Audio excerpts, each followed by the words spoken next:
Well, this is usually the part where I ask you what we're talking about, but I know what we're talking about.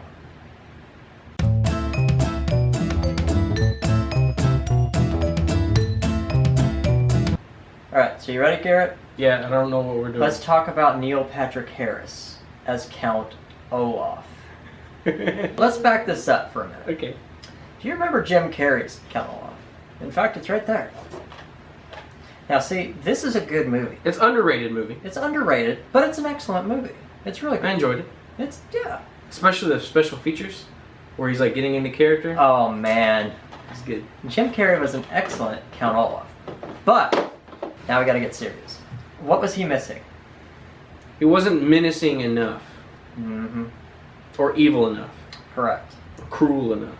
You couldn't take him as, like, he really wanted the fortune. It was more like, I want the fortune, but I'm also quirky and fucking weird. It was more funny. It was more funny. It wasn't like, you're a 14-year-old girl. Yeah, and I'm gonna marry you. Yeah, it wasn't evil enough. And even when he smacked Klaus, I couldn't take that seriously. I could see him being like, fuck you, boy. We should fill them in on what a series of fortune events is if they don't know. Oh, God. Okay. Well, It's quick synopsis. oh, God. All right, quick, let's go. Orphan's parents die and they get met on a beach by Mr. Poe, who tells them that they have to go to their relative, which they think is Justice Strauss, but it's actually Count Olaf, a fucking greedy asshole who lives in a disgusting ass house, who wants their fortune that their parents left behind, which, spoiler alert, nobody ever gets, but he decides he's going to go on a spree of ways to get the fortune. Phase number 1. Tries to marry Violet, which Violet is the older sister. Violet is Klaus' Sonny. Yeah, she's 14. He tries to marry her fake in like a play because he's an actor. He tries to marry her, get Justice Strauss, which is a judge, to marry them so he can get the money, right? Well, Violet, every single time, Violet is like, hey, this is him. And everybody's like, no, he's not evil. And then she's like, yeah, it is. Look, his tattoo. And then they're like, oh, his tattoo, he's evil, right? And then he runs away before they get to catch him. And then the next one, and then the next one, and then the next one, and then the next one, and then the next one, and then the next one, and then the next one. The formula repeats. So seriously, that's pretty much the next couple books. It's literally... That's the next, like, 5 books. Count Olaf plots something.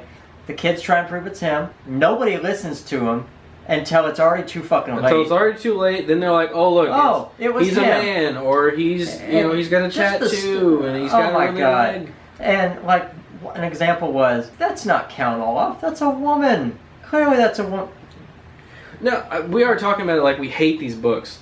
Okay. I love the books. I'm sorry. I love and hate them, which I think it's a series of unfortunate events, so you're supposed to not like it, but you like it.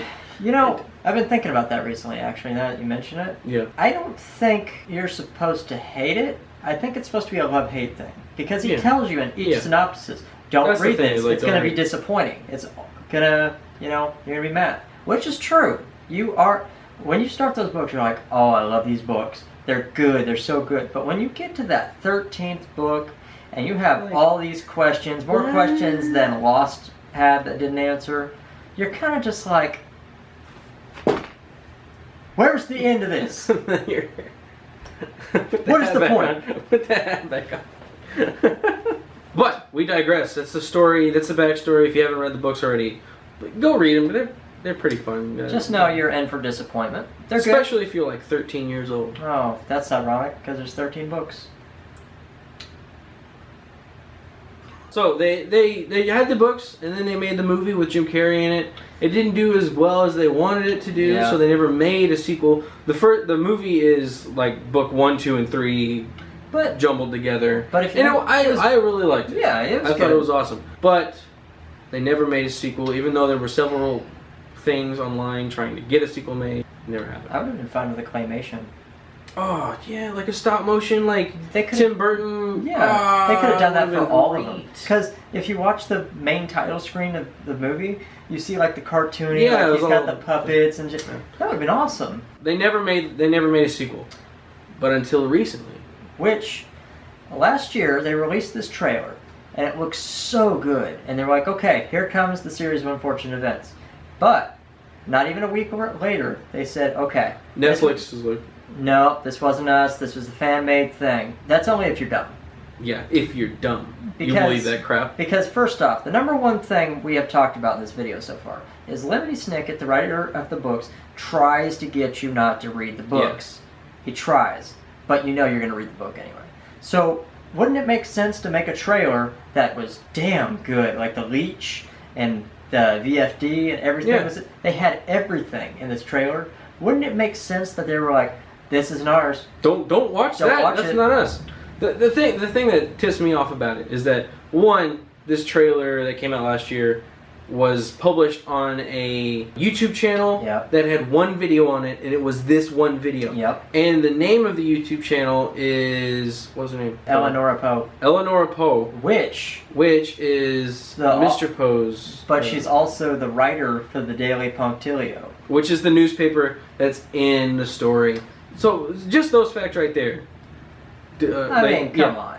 Let's get. Also, if you go watch it and you see the detail in this, it's not fan made. Yeah, this can be fan made. No. Yeah, well, it could be. I could see that it could be fan made, but why would somebody spend all the money that it costs to make this? Because there's a lot of production value in this. Yeah. All the CGI stuff and the set, all of that is in it. Actually, why would somebody? What? You know what? Instead of just doing this, why don't we play the trailer for them? Let's just play the trailer, and we'll tell them what we're talking about. Let's play the trailer. You'll watch it. Yeah. Watch it. Show them what we're talking about. Now we're going to press play and pause as we get to this.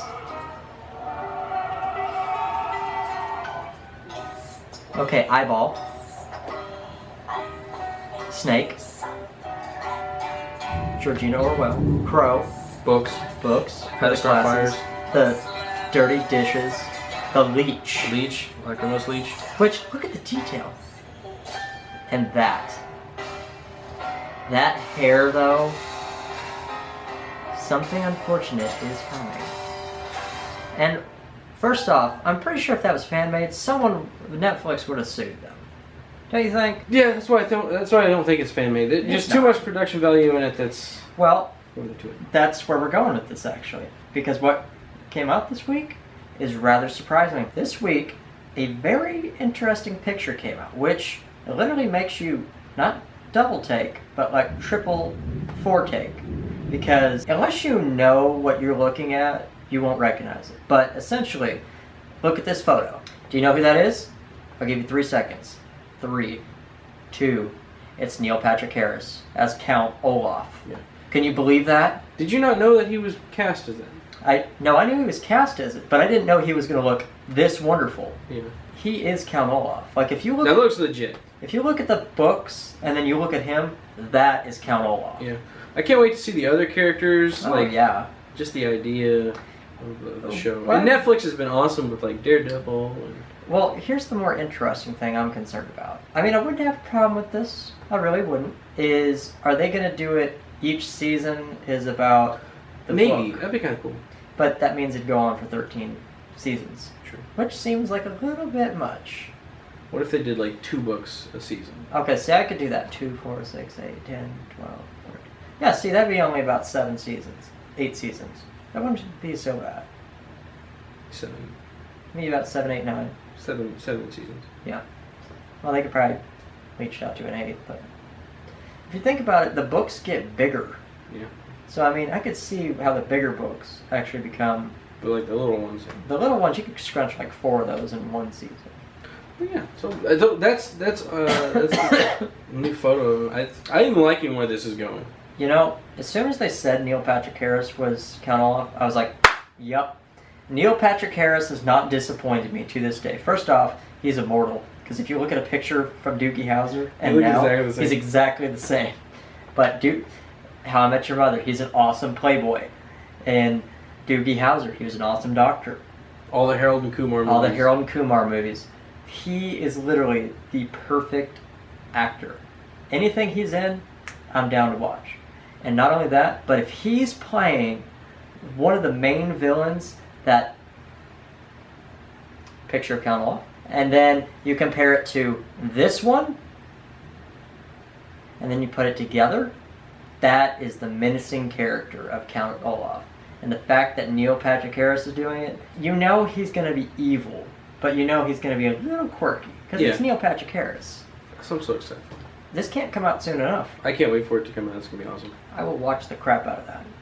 Let us know what you think of Neil Patrick Harris's Count Olaf. Yeah. Do you like it? Do you not like it? Do you like the series of Unfortunate Event books? Or don't you? Do you know what's in the sugar bowl? Because I don't know.